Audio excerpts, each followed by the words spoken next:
Hey guys, welcome to Capstone live from my house. First of all, I hope that you have been having a safe and good break. We're going to try to do our best here.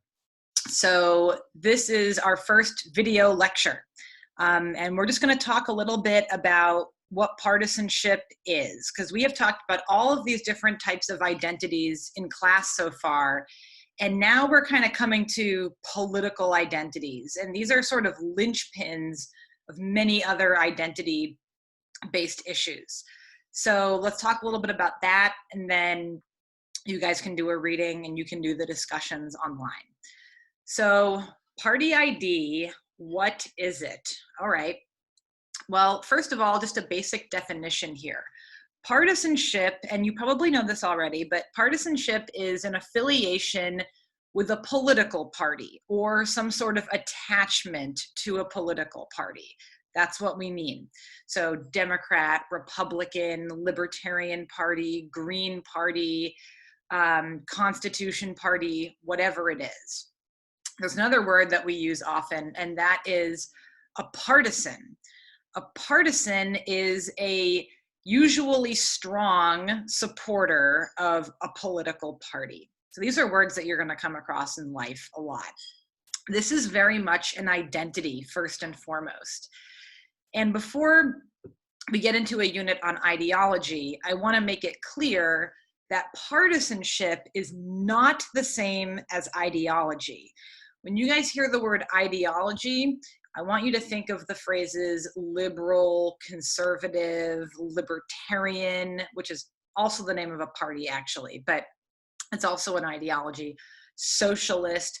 Those are belief systems, and we'll get to those. We'll talk about those, but partisanship is different. Partisanship is a group of people, first and foremost, and you have the parties that exist in Washington, these sort of big groups of elite people, and then there are partisans in the mass public. Okay, so that's what we mean by partisanship. So the first question that's going to lead us into a discussion about party identity is the question, how stable is partisanship? So when we ask that, this is a big research question. When we ask that, what we're asking is, how enduring is your partisanship throughout the course of your life? If you call yourself a Democrat right now, does that sort of remain your identity for life, or does it tend to change? There are two theories, two sort of big theories about this. So let's look at them both.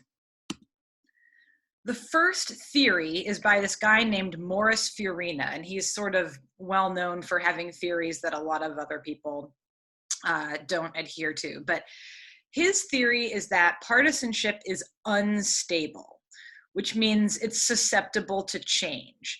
And that doesn't mean that people go around and they change their partisanship every day. I'm a Democrat today, I'm a Republican tomorrow, I'm a Socialist Party the next day. But it does mean that it can change over time. It can change in strength, but you can also change what party you affiliate with. It sort of fluctuates. So let's think that through. What that means is, if your partisanship is unstable, it means that things like current events could affect your partisanship. It could weaken it, or it could strengthen it. You might look at how the parties are behaving and how they are handling themselves day to day, and you might say, you know, the Democratic Party is in power at this moment and the economy is doing really well, so that's going to strengthen my partisanship. Or the Republican Party is in power and they're handling a foreign affair really well, that's going to strengthen my partisanship. And it also would indicate that where the parties, how they're handling specific issues. So healthcare and immigration and whatnot.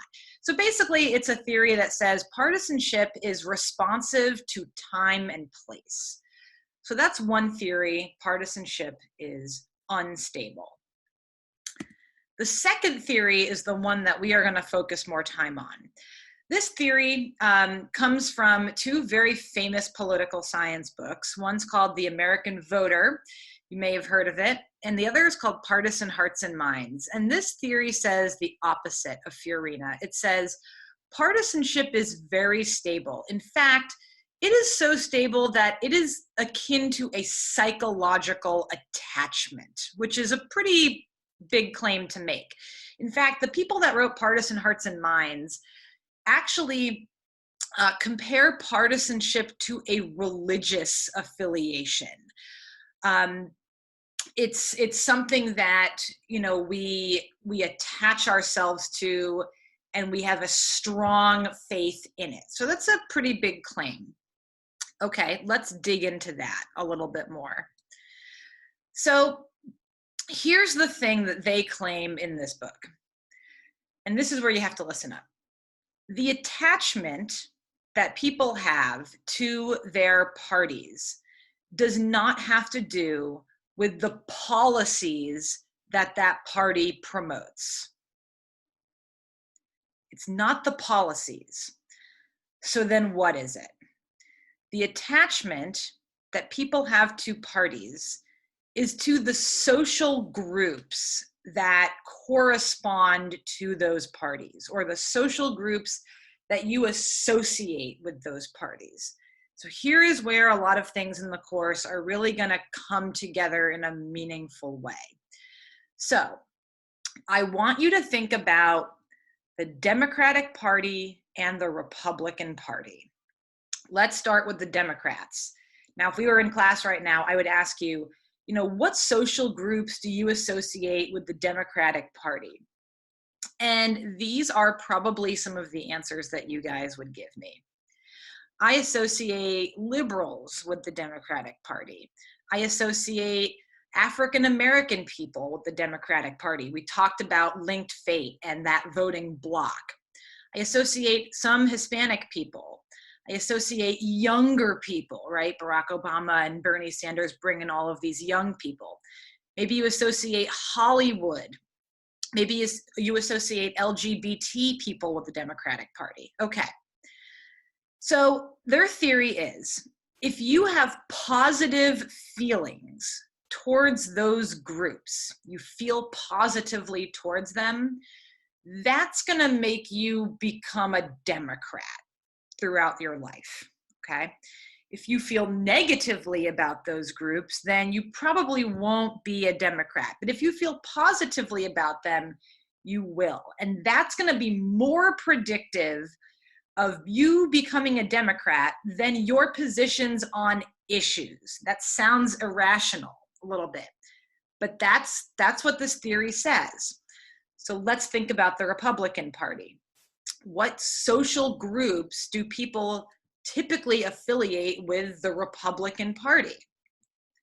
So maybe they associate evangelicals with the Republican Party, and conservatives, and Southerners, and whites, and business owners, and members of the military or members of the police force. These are social groups, and it sounds like we're stereotyping for both the parties right now, but that's kind of the point. These are the social groups that we affiliate with the Republican Party. So this theory says, if you have positive feelings about these groups, which are people, not policies, if you have positive feelings about these groups, that's going to lead you to be a Republican, okay?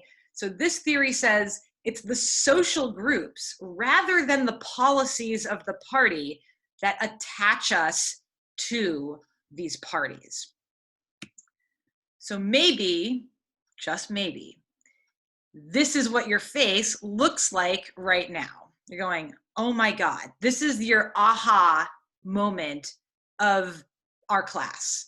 Or maybe your face looks like this. You're going, whoa, maybe you're having a realization. And this is the realization, right?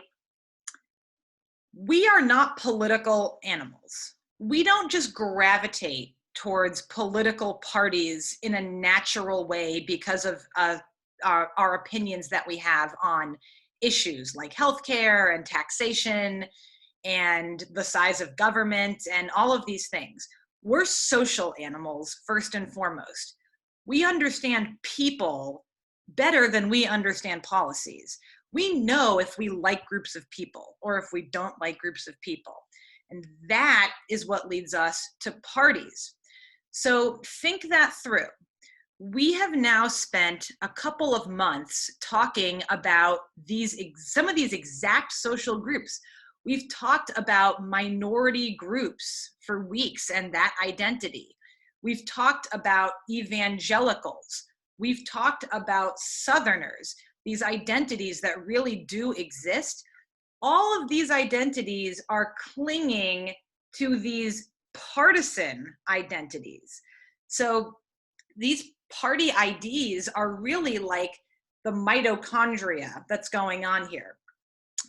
They are sort of a linchpin for these other things.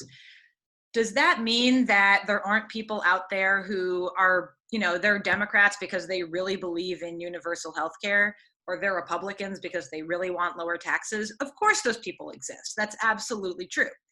But this theory says that on average, the reason why people are so attached to parties is because they're attached to the people and the social groups that are affiliated with these parties. So think about what that would mean. What that means is to change your party ID. We think that doesn't really happen very much. To change your party ID, you would have to change your association and your attachment to these social groups. That doesn't happen overnight, right? We don't just wake up tomorrow and say, I liked the military yesterday and now they've lost me completely. You don't wake up tomorrow morning and say, you know what, I really liked LGBT people and now I just don't anymore. I've done a total 180. These things would take years and years and years to change. Or you would have to have a full-blown political realignment where different groups shifted into different parties. And that only happens every 30 years at most. So this is part of the reason that we think your partisanship is such a psychological attachment. So that's the first thing that you guys need to understand. So that's how we think people are drawn to their partisanship. And by the way, I forgot to mention this.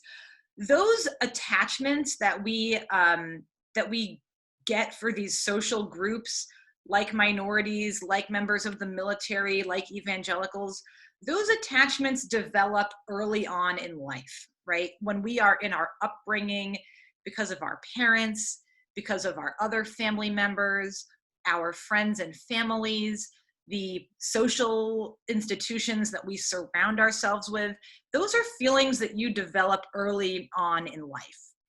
And you can develop some later in life, but they're typically early in life developments. So that's how we think people are led to a certain party ID. But then something else happens. There's more, okay? Then we get into the social identity aspect of this. And we've talked about social identity for a while in this class. As you know, Tajfel and Turner's theory says that your self-concept or your self-esteem is partially derived from the group that you associate with psychologically.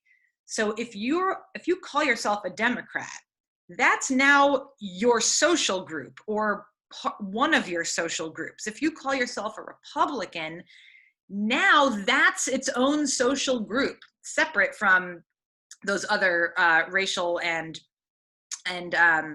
other demographic categories.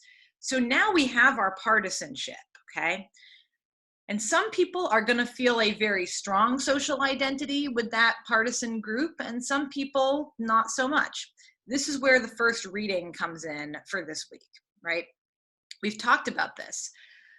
Partisanship can be a social identity rather than just a political identity. If it's with the people that are involved in the party, you're going to feel that your self-esteem and that your success in life is wrapped up in their success. So that's when we ask people the questions, when Democrats are insulted, I feel insulted. On a scale of agree to disagree, how much do you agree with that? Or when the Democrats are succeeding, I'm also succeeding. I just realized I have 2 bullets here that are the same. Just ignore that. I'm very interested in what others think about Democrats. You can replace all of these with the word Republican, but these are the questions we talked about that elicit someone's level of social identity with a party. Some people score high and some people score low. So this is very, very different from just saying, you know, I'm a Democrat because I feel the following ways about these issues, and the Democratic Party feels that way about these issues. That would be great if everyone used issue positions as the reason why they affiliated with parties. But we just don't think that's really the case, at least in this major theory in political psychology. We think that this is a deep-seated attachment that goes through the social groups affiliated with the party, and then on the other side, we can develop an even further attachment to the party as a group on the whole. So that's the first lecture that I wanted to walk through with you guys. I want you to read the piece that you were supposed to read before spring break about the social identity aspect of partisanship, so we can have some good discussions in the class going forward. Hey, Eddie, get in here. I want to introduce you guys to my dog. Eddie. You know what? He's not coming this time. I'll get him next time for the video. But until then, I hope you guys are doing well. Please let me know if you have any questions. I'm happy to chat with you face-to-face on the computer, or just email. All right? So that's it for video 1.